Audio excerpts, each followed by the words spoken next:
basketball coach who has won more championships than any other coach in the history of professional sports. It's pretty amazing. That's pretty serious. We got Advanced Cowboy's new book, 11 Rings, The Soul of Success. It comes out next Tuesday, May 21st. Please welcome the Zen master himself, Phil Jackson. Phil!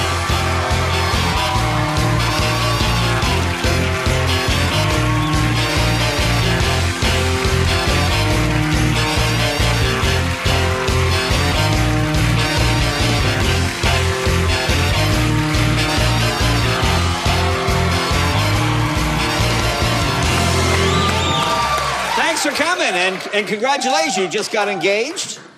Just at Christmas time. Well, Christmas time. Yeah, it's been a long engagement so been far. long. It was about, how many years? 12 years? 13 12 years before getting engaged. I hope it's not 12 before I get married. Right? Well, it's really up to you, really. I think you're calling the shots here. I think so. Yeah. Now, you almost returned to the Lakers, correct?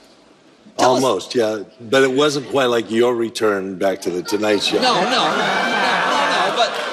But I've heard so many rumors as to different things as to... Tell us what actually happened. How long is this show? No, it was simple. They fired the coach, Mike Brown. Everybody's shocked. 5-6 games in the season, right? Okay. Guy gets fired. They have to make a change. I had no idea they were going to come after me. Mm-hmm. Done. But Jeannie comes home and she says, will you talk to my brother? Just listen him out. He wants to come see you tomorrow.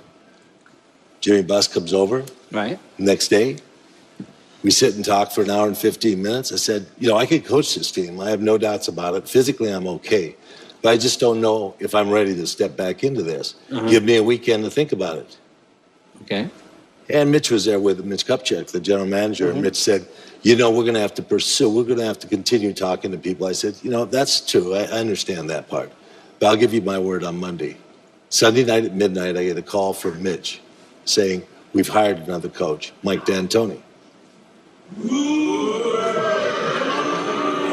Mike hasn't had a chance in L.A., really hasn't. Yeah. Unfortunately, it was a bad start for him. But I said, Mitch, what's your reasoning? And he said, we think he's the best coach for this group of guys. So I told Jeannie. She was upset for 2 months. I got engaged.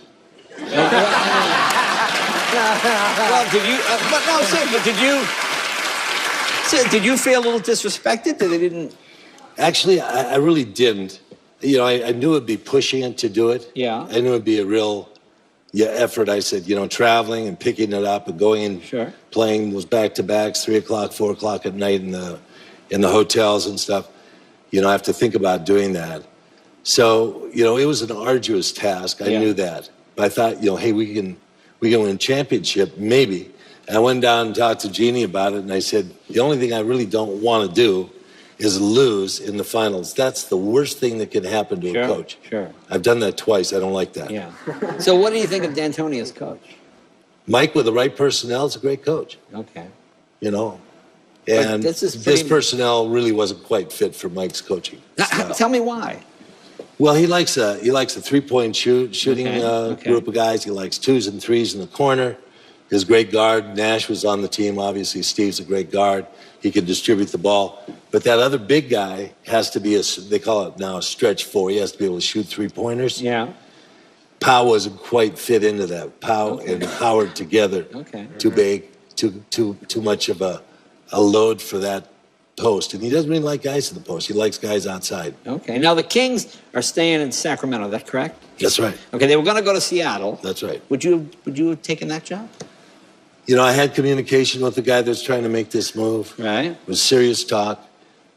I thought he was a really good guy for the league. I thought he was going to be really terrific. Yeah. I thought Seattle's a terrific town to have a basketball team. They lost one. Unfortunately, they wanted one back. Didn't work out. The league wants to hold a team in Sacramento. Yeah. I won't be doing the job in Sacramento. Oh, okay. I like Sacramento. Yeah. Well, not that much, but... Did you turn down the Brooklyn Nets? I just said I wasn't interested in coaching. I'm really not interested in coaching. I'm interested in doing the front office stuff. Well, let me throw this to you. Suppose something happens with the Lakers, and the end of the season, they come to you again, and they go, we want you to do it. Would you take it then? No, I think I've had my shot there. But I have people I have in mind that could take that job. Okay. Oh. Like, who would that be? I've got assistant coaches that work for me that are pretty good at that. Okay. Now, in the book, you never did this before, but you compare Kobe Bryant and Michael Jordan. Right.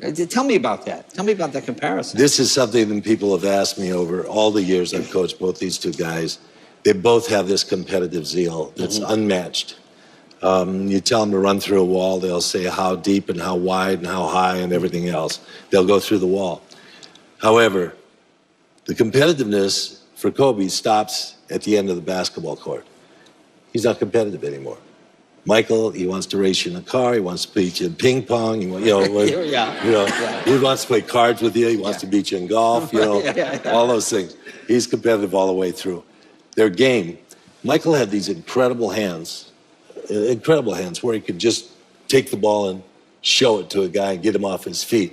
That alone was a difference maker for him as a basketball player. A little better shooting percentage, a little more consistent with the type of game he's going to play. Right.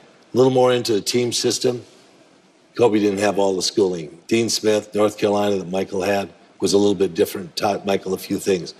Both of them championship players, no doubt about it. Now, you arranged a face-to-face meeting with them off the court, correct? That's right. So how did that go? Was there tension? What was that like? Well, Kobe had a tendency to want to do things when I first got here. His mannerisms were so much like Michael's. I used to say, don't try to take this game over like Michael Jordan would. Wait. So he would I'm not trying to do that. You're disrespecting me. So anyway, at some point, Michael comes in. I said, let's meet in the chairman's room after the game in Staples. So we meet. First thing he does, he sits down and he says to Michael, I can beat you one-on-one, right? So Michael said, listen, you can stay inside the offense. The offense is great. In the middle of the fourth quarter, the last 9 minutes of the fourth quarter, you need something extra. Bring out your stuff and do it. Phil always told me score 14 of your 28 in the fourth quarter. Get it done. Now, we were talking about Shaq before. In the book, you tell a story about Shaq coming to practice naked. I can't imagine how frightening that would be. Tell that. So what was that all about? I had a fine structure for players that showed up late. So if you come in late, you pay a certain amount of money. It's minimal if it's 5 minutes because that's an allowance time for living in a big city, right? After that, it gets pretty severe. So anyway, 5 minutes, we're kind of waiting. We're all standing around. Hey, let's just shoot some free throws down at this end of the court until Shaq gets here and we'll start practice. Because we know he's there. The trainer comes in and says, Shaq showed up. Shaq did show up. He had his sneakers on and his socks on, and that was it. That was it, really. I'm not sure I want to see that. It's pretty funny. It's good. It's pretty funny. It's very nice.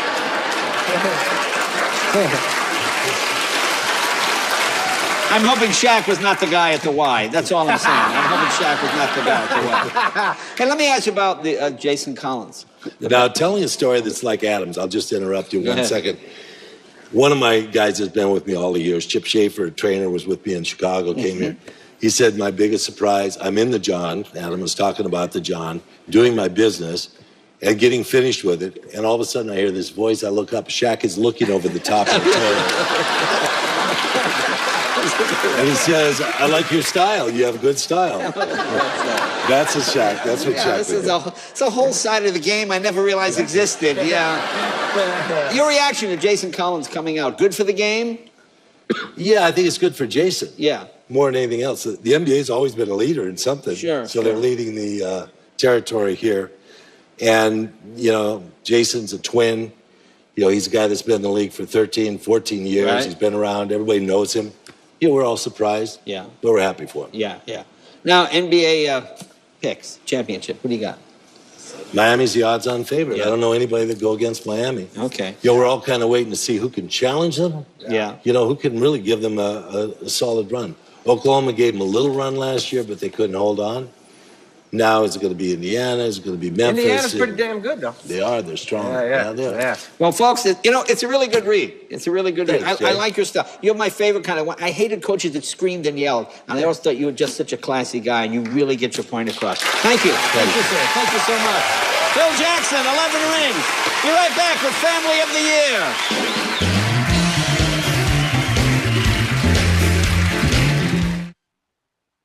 This weekend, all artists need a hot beats. Hit up Dot com.